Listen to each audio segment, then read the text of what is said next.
नमस्कार दोस्तों, JP stenography YouTube channel पर आपका स्वागत है। ये डिक्टेशन 90 वर्ड पर मिनट का होगा, जो कि 6 मिनट तक बोला जाएगा। जनसत्ता से लिया गया है। 10 सेकंड बाद स्टार्ट किया जाएगा। दोस्तों, अगर आप चैनल पर पहली बार आए हैं तो चैनल को सब्सक्राइब जरूर करें, साथ ही बेल आइकन भी ऑन कर दें ताकि आपको डेली नए नए शब्दों के डिक्टेशन की नोटिफिकेशन सबसे पहले मिलती रहे। Ready, start.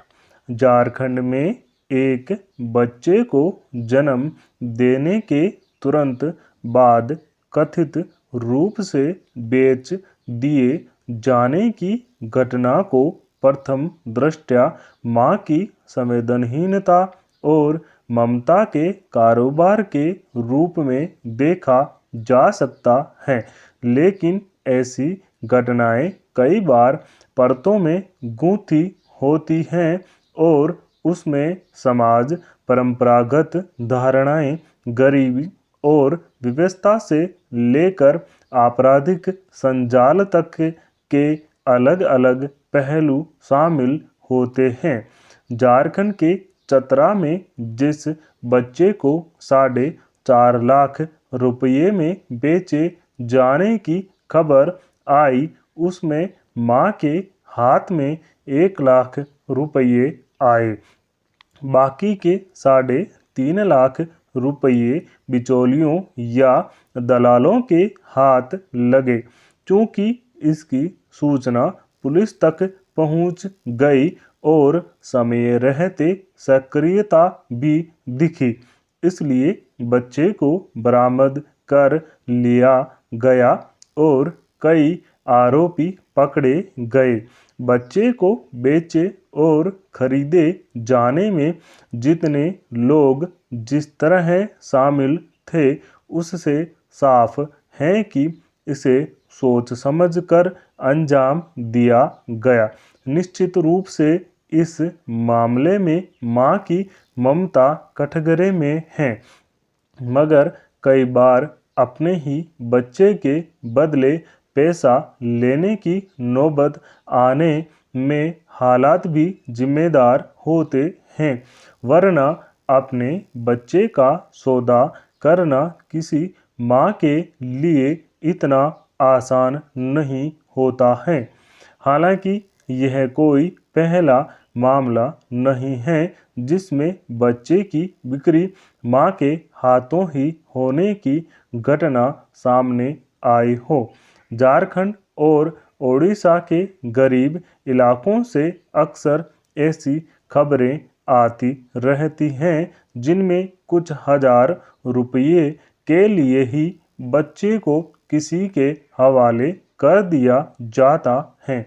सवाल है कि बच्चे को बेचने के पीछे क्या कारण होते हैं, उनके खरीदार कौन होते हैं और ऐसी सौदेबाजी को आमतौर पर एक संगठित गतिविधि के रूप में क्यों अंजाम दिया जाता है।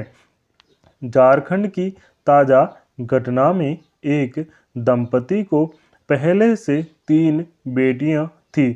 सामाजिक स्तर पर मौजूद रूढ़ियों से संचालित धारणा के मुताबिक उस दंपति को एक बेटे की जरूरत थी, यानी 3 बेटियां उसकी नज़र में इतना महत्व नहीं रखती थी कि उसके बेटे की भूख की भरपाई हो सके, इसलिए उसने ऐसी सौदेबाजी कराने वाले दलालों के जरिए किसी अन्य महिला से उसका नवजात बेटा खरीद लिया।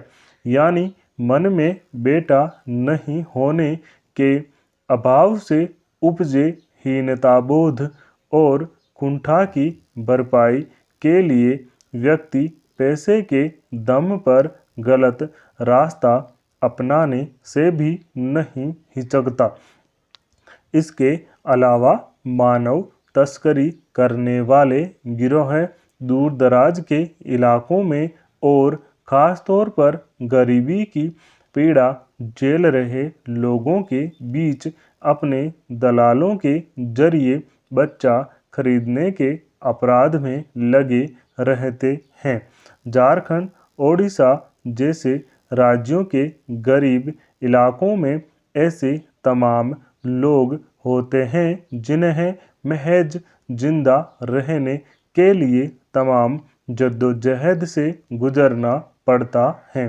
सतह पर दिखने वाली अर्थव्यवस्था की चमक की मामूली रोशनी भी उन तक नहीं पहुंच पाती है। मानव तस्कर ऐसे ही अभाव से गुजरते लोगों को निशाना बनाते हैं, जहां वे मामूली रकम देकर बच्चा हासिल करके उसे पैसे वाले परिवारों या फिर अंगों का कारोबार करने वालों को ऊंची कीमत पर बेच देते हैं या भीख मांगने या देह व्यापार की त्रासदी में झोंक देते हैं।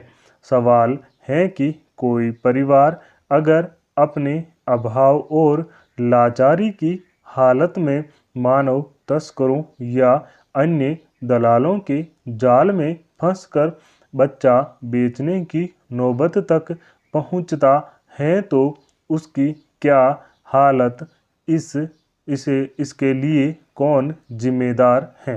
स्टॉप।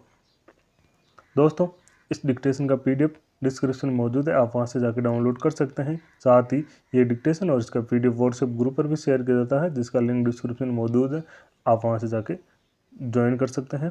दोस्तों, अगर डिक्टेशन अच्छा लगा, पसंद आया तो लाइक शेयर जरूर करें। Thank you.